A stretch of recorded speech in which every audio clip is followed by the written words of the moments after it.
White guilt. Let's talk about it. And I do want to ask, okay, so with white guilt. Yes. And I think people go both ways, like have guilt over association, like all the way back to slavery. Like it wasn't me, but it was my ancestors. Right. And I always like to say, like, I'm actually from Canada, so we had the Underground Railroad. Yeah. No, I feel like you're safe. You're good. You're good. But not really. But but some people go back there and really feel it, and then other people, like, they cannot relate to that because that was just generations ago. That was not them. But there's a lot of stuff now that we get privilege. And again, I say, like, you don't know what you don't know. Right. But so it's been very eye-opening because I have a black son that we adopted, and the amount of things that I'm aware of now, and I'm sure I'm not aware of enough, but is mind-boggling. Yeah. And so growing up, and through, like, a lot of my adulthood, I had no idea how much privilege I had. And I was a woman, so I also didn't have a lot of privilege that white men had, so that's what sort of my focus was. But maybe we can talk about, like, how much white privilege, so maybe we can talk about, like, how much white privilege I really do have. Yeah. You know? So there is this monopoly study. It's been done in a number of places. A&T did one relatively recently. You can find them online. They're everywhere. Okay. The idea with this study, talking about privilege in general, is that if you start the game of Monopoly, which we all know, get 6 people to play the game. 2 people start, the other 4 just go into a different room, and you let the first 2 people play for 20 minutes or so. Bring in the next 2 people, and they start. And they start from the beginning. So they get their $200, they start going around the board, let everyone play for about 20 minutes, and then bring in the last group of people. What we always find in these experiments is that by the end of the game, the winner is always, with so few exceptions, it's insane. It's always one of the first 2 people to start playing, and the person who comes in second place is the other person. And then it just tends to go that way. We also find another couple of things from studies like this. One of them is that the people who start second think that they can get caught up, but they never can. They think they can because the first people playing are just going around the board. They're not buying a lot of property yet. So when the second group comes in, they're like, oh, all the properties haven't been bought up, so I can get rolling. But they don't have any money. And so they have to get around the board. By now, the first people are buying property left and right. Right. The third group of people that come in know they're going to lose from the very beginning. They have no joy in it. In fact, weird correlation, they really hope to go to jail. Because in the game of Monopoly, if you roll doubles three times in a row, you go to jail automatically. And there's another thing, you land on a thing, you go to jail automatically. Right. That's the only place they have any respite.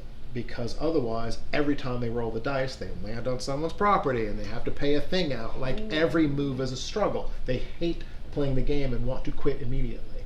And this sort of correlates to really what privilege is about. So what we hear is that the people who started first, they say, well, now we're all just playing the game. Like, everyone's got the same rules. You started with the same $200. Like, we're still moving around the board together. All the properties haven't been bought, so you might be able to. You can't. There's no catching up, right? So that privilege is this place where you just have this built-in ability because you're just started ahead. Right. The thing that makes it worse, that we see in also a lot of these studies, is that the people who win, instead of saying, oh God, I won, but of course I was going to win. I got to start 40 minutes before you. Instead, they give themselves like the most credit for the littlest thing. Like, oh man, you know what? I almost didn't have the money to buy Boardwalk, but I leveraged some of these prime, I cashed this one in, and I just was lucky. Yeah, you were lucky that you got to be one of the first people to start. Right. Worse is that if the people who come in last make even a little mistake, everything gets thrown on that one thing. Oh, I know you didn't think it was a worthwhile property, but I can't believe you didn't buy North Carolina Avenue. And then, like, now their whole failure is based on this one decision they make when it was not. They stood no chance at all. And so we start feeling like, oh, nope, it's not situational. I'm doing things wrong, and that is why I don't have the privilege, why I'm not ahead. But I didn't have anything to do with redlining or why I couldn't get good credit or, things like that, right?